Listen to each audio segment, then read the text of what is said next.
What's going on, y'all? This is your boy JG. This is the Punch Report. Tremendous night of fights. We just gonna talk about it real quick. I'm not gonna be on too long. I think that sometimes this is just kind of better to do than cutting up a video. Charlo, Canelo Alvarez went down this evening, and I don't know if it's a bad thing, but forgive my voice because it's a little crazy sounding. Give me 1 second.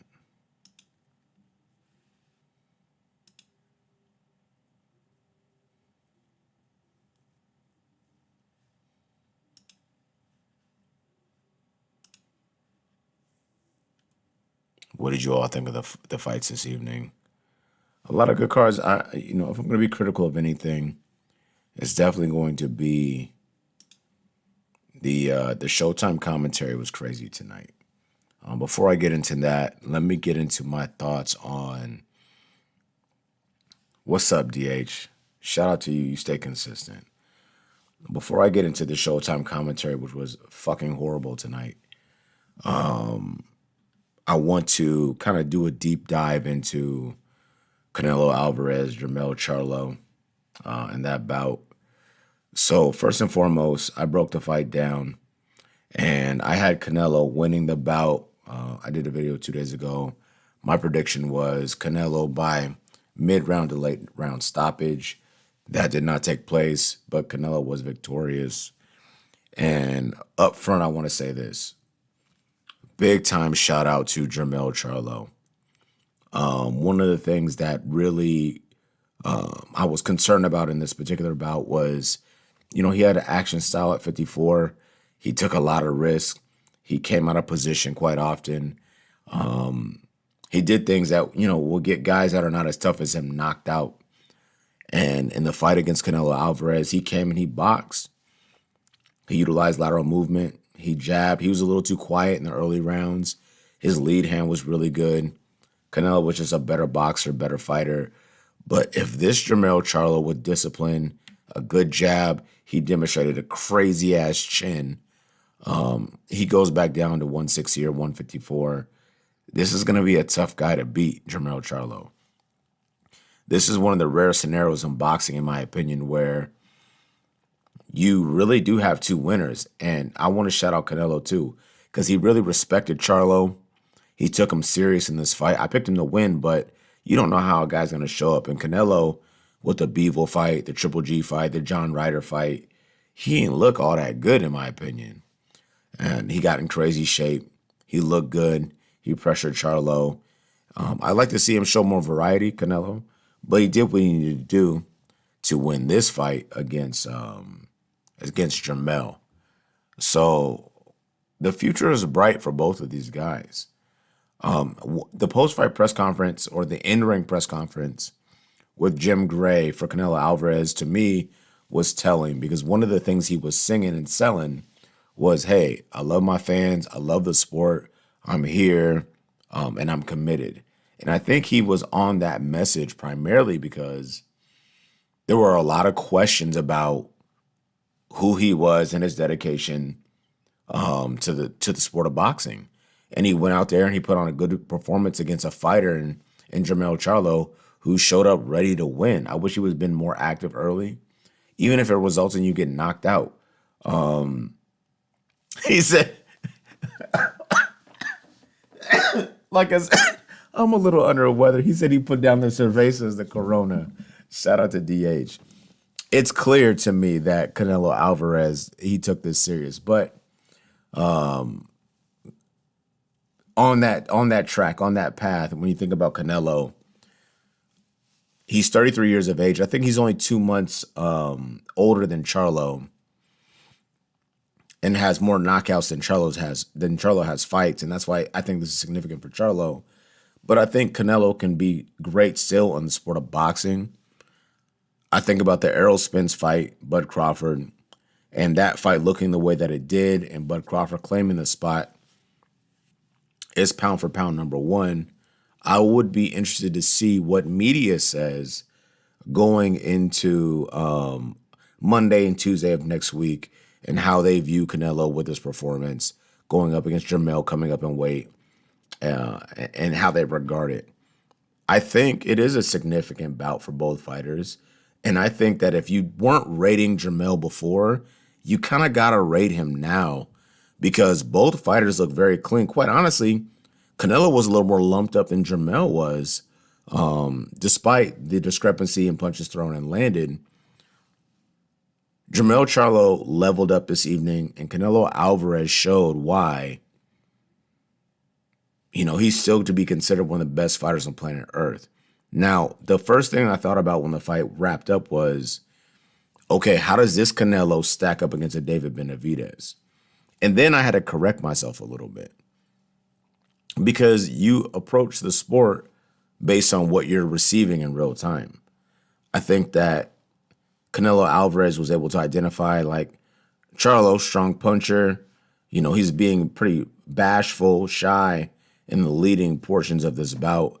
I can do what I want to do. By the time he starts letting off, it'll be too late. We know that David Benavidez is not going for none of that. But I would also say, I don't know if a guy like Canelo would even consider fighting a guy like David Benavidez. And perhaps in this moment in time, it's too early to even think about something like that. So I suppose for the purposes of this particular video or live, I keep the focus on, and DH, I don't know if you saw it in my last video. That's one of the things that I spoke to, is that Canelo has a really ridiculous jab and he throws it in a unique way. That's a lot to deal with. And I don't know if I'm going to spend a bunch of time in this video talking about it, but the way he throws a jab, it's as if he's trying to knock a brick off the top of someone's head. It goes all the way through the target. It's a power punch. And it's different than Bud Crawford, who's, ambidextrous.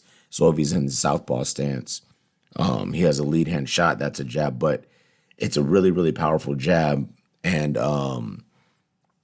he brought that out. But what's interesting, and I don't know if you picked up on this, he only brought the jab out when it wasn't easy anymore. So when Jermell had worked for him with his lead hand, 1-3s and 5s, and was kind of showing up and landing shots, then Canelo said, okay, well, let me box, let me use a jab. Walking in with the high guard is probably going to get me bodied. Let me use that jab. So it was dope to see the adjustments. And even with Charlo, and Derek James was on him. He was on him for sure.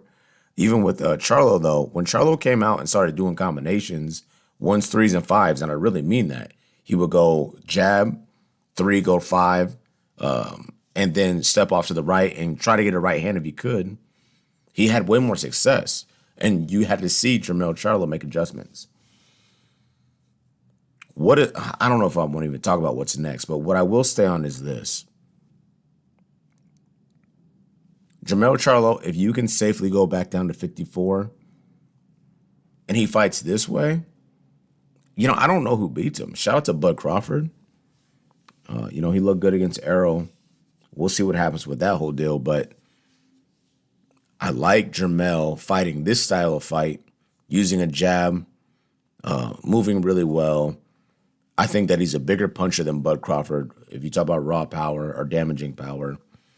And at 54, that fight would be compelling and interesting. And I needed to see this fight before I felt that way, because then I would just pick Bud. If I want to be point blank period honest, I would have just picked Bud. Jermell Charlo showed up and he had a shout out to A-Mac. Let's go. You said Charlo ran and got a payday, so you didn't watch the fight, which is okay. No one wants to give up their $90 to see something they're not checking for. Shout out to CB. When you say you don't know what fight, who are you talking about? You talking about me or you talking about A-Mac? I'm super curious. I'm super curious. What did I miss in the fight? Tell me what I missed in the fight. The fight was cool. Canelo did his thing. I gave Charlo 1 round. But he didn't get blown away, and he did some things really well. My concerns with Charlo were he's too sloppy. He overcommits on his lead foot. Shout out to him. All right, my bad. You don't have to provide your explanation. Thank you, DH. Charlo really cleaned up a lot of the mistakes that he made. The things that led me to believe he would get stopped, he eliminated. He fought and boxed beautifully. He did a great job. He made Canelo make adjustments, and Canelo did that and looked sensational. That's it. That's the sport of boxing. That's the sport of boxing. That's what it is. I picked Canelo to win the fight by stoppage, and Charlo was better than that. Canelo would look great, but Charlo was better than being stopped by Canelo. Because even when he got dropped, he fought his ass off when he got up. That was kind of crazy. That was crazy. Jermell Charlo, if you don't think Jermell Charlo leveled up, I'll have you blocked up out of it. I've never blocked anyone out of anything on my channel. Jermell Charlo leveled up. Look at the Brian Castano fights. He made so many critical errors and got clipped and caught with shots and all this extra stuff. He got his shit together for this bout. There's nothing wrong with saying a fighter that lost got better. Like, I don't get this shit. That is wild shit. If it's just about supporting a guy that you like, then I don't know if this is a channel for you. And I think I'm okay with that. Now, if you just got here, my bad. I want to cross over 1 second. Now, I bought the fight. Shout out to Showtime. Paid my money. DH, I need you to do me a favor. Did you watch this entire card? And did you listen to the commentary? Before I go forward, I need a yes or no.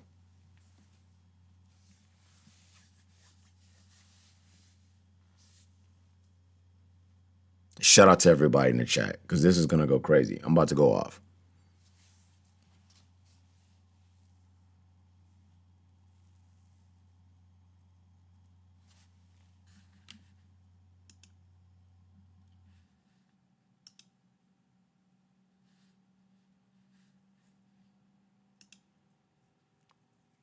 Got you. Perfect. So, Jesus Ramos, Erickson Lubin.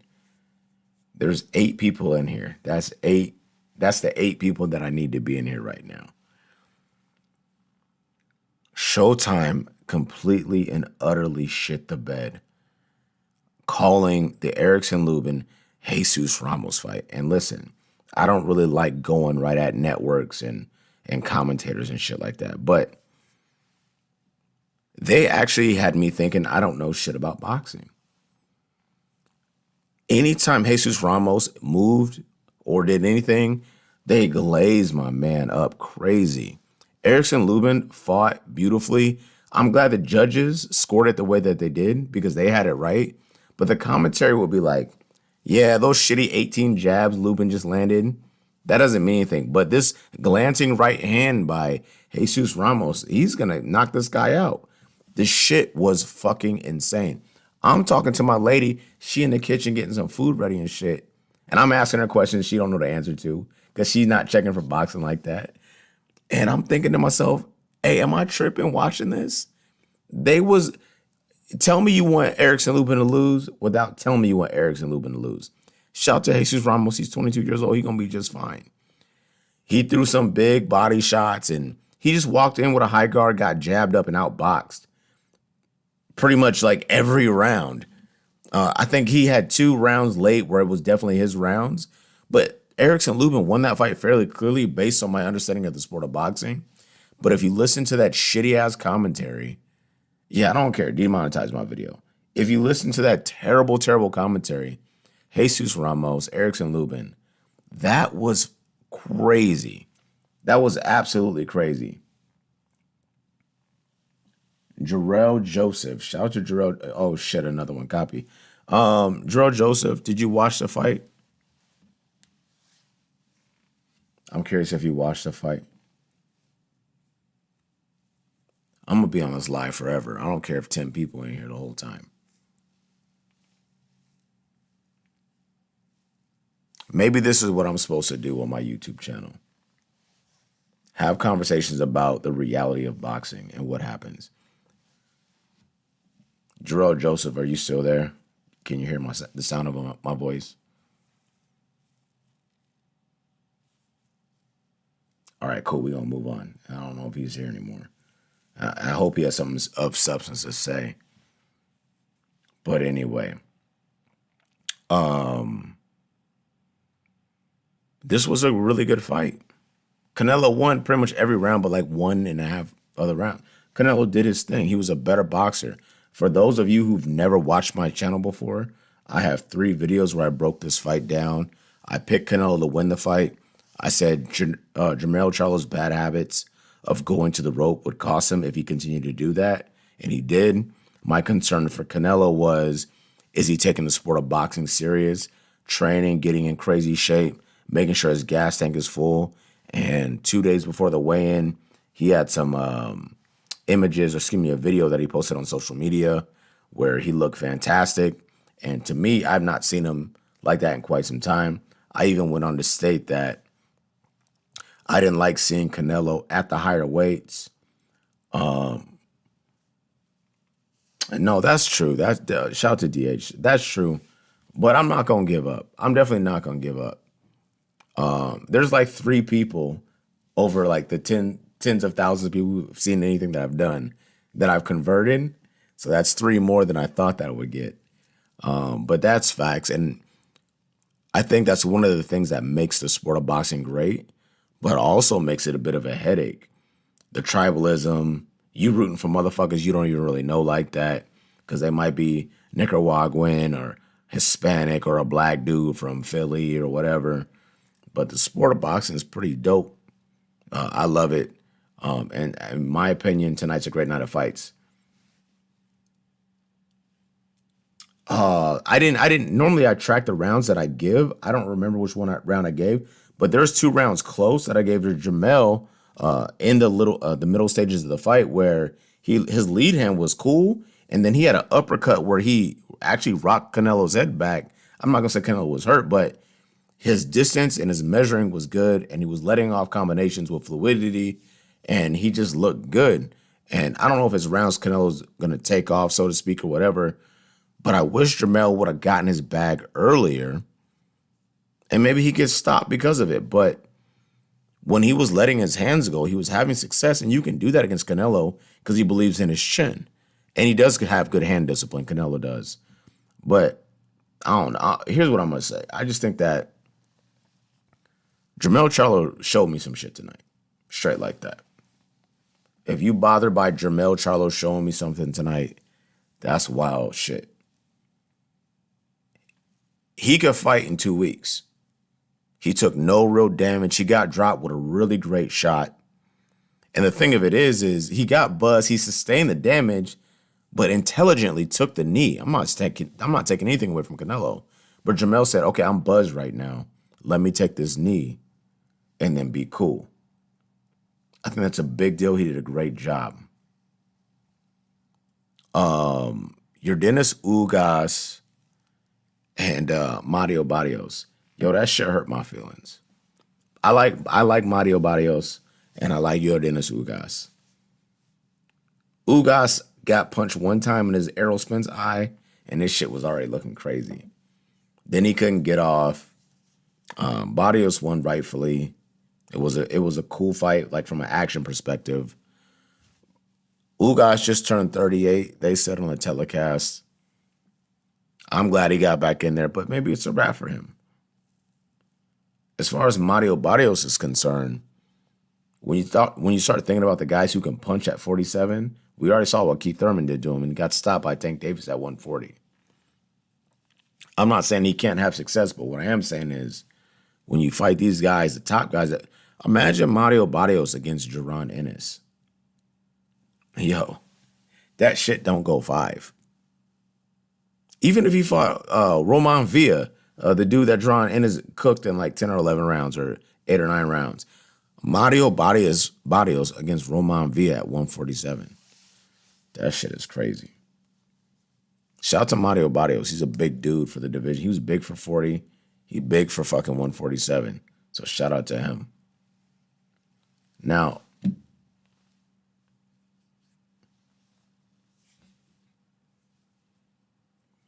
shout out to my man DH. Charlo looked better against Canelo than Canelo looked against Bivol. Yeah, Ugas got to hang it up. I appreciate Charlo because he took it serious. And you already said it, DH. Canelo took this bout serious. He got in shape. And I don't know if you peeped this. It was like round 7 or 8. Eddie Reynoso said, Canelo, you got to chill. This is also a good fighter. So relax, be patient, find your opportunities. We'll be fine. They paid respect, no arrogance. Preparation is key. And it was just dope. You know, I appreciate that deeply. Now, for the 11 individuals that are in my chat right now, my live stream, shout out to all 11 of you. I want to know the thoughts and feelings. If you peeped the fight, I already know DH peeped it. For the individuals who peeped the fight, what are your thoughts or feelings? What did you see? What did you take away from the fight?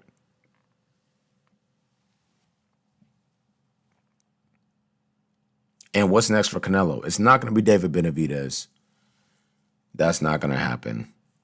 And there was a rumor that Jamal Charlo, his next bout coming back would be against Jose Benavidez, that's just laughable.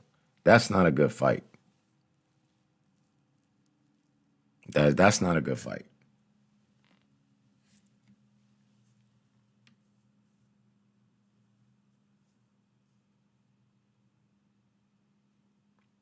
The rumor confirmed for Jamal Charlo and David or Jose Benavidez. Is that the one you're talking about?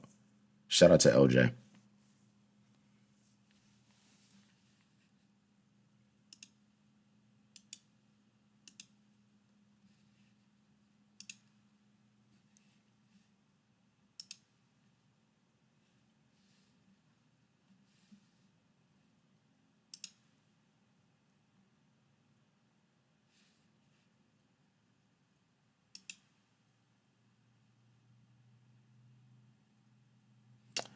Yeah, that's crazy. I guess I'm glad. Well, let me ask you this question. Shout out to LJ. I'm about to add you I'm about to throw a wrench on your shit right quick. But did you see him at the fight? He showed up obviously to support his brother. Shout out to DH. Yeah, that shit's crazy.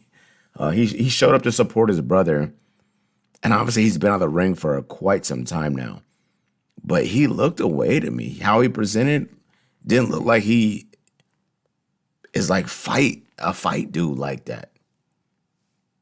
And maybe he's just feeling good because he's been through some shit. I know he had family shit like that, but he looked kind of off to me a little bit when he first got to the venue this evening.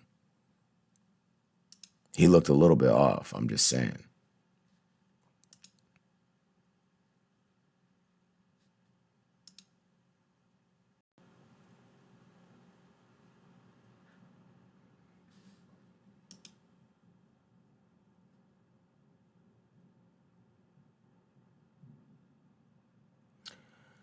Yeah, I don't, I'm definitely not going to throw shade on Roy Jones Jr., but in my humble opinion, I definitely got to agree with you. I don't know if that's the move.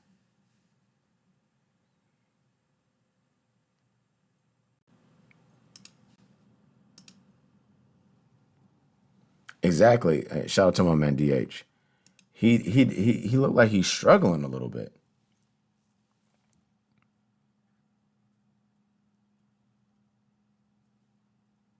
And you know what? I think that assessment is fair. One can hope. One can hope. Here's the thing. I don't even think it's a PBC thing. I think that this age of fighters today, PBC, Top Rank, DAZN, Independence, whatever the case may be, everyone's trying to get $10 million a fight and not put that work in. You know what I'm saying? Like, this shit is kind of crazy. And I know there's some guys out there who've managed to pull it off or whatever the case may be. But I think the route to take really is a Devin Haney route. Shout out to Devin Haney. Bet on yourself. Take short. Well, now, let me put a caveat on this. When Devin Haney originally signed to DAZN, he got a big ass bag. So it was easy for him to then, after the fact, take short money as an independent because he was paid. However, if you really believe in your talent, skill, and ability, the money's going to be there. I apply this specifically to a guy like Shakur Stevenson, who in my opinion is the best fighter on planet Earth pound for pound. So if I'm Shakur, I'm not waiting around for this guy. I'll just beat up a bunch of motherfuckers until I start getting paid. Straight like that. Because he's really that good. I don't think this is a PBC problem. I don't think it's unique to PBC, but there are guys, name-known guys, youthful guys in the sport of boxing who are opting to sit on their hands because they don't like the money they're getting. And I understand it's a dangerous sport. I understand that you could lose your life in the ring. I understand that you can have the whole landscape of your life based on your personality or damage taken and received be changed. I get that. But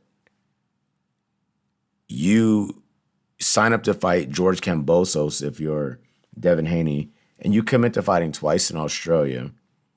You beat him worse the second time after he missed weight the first time.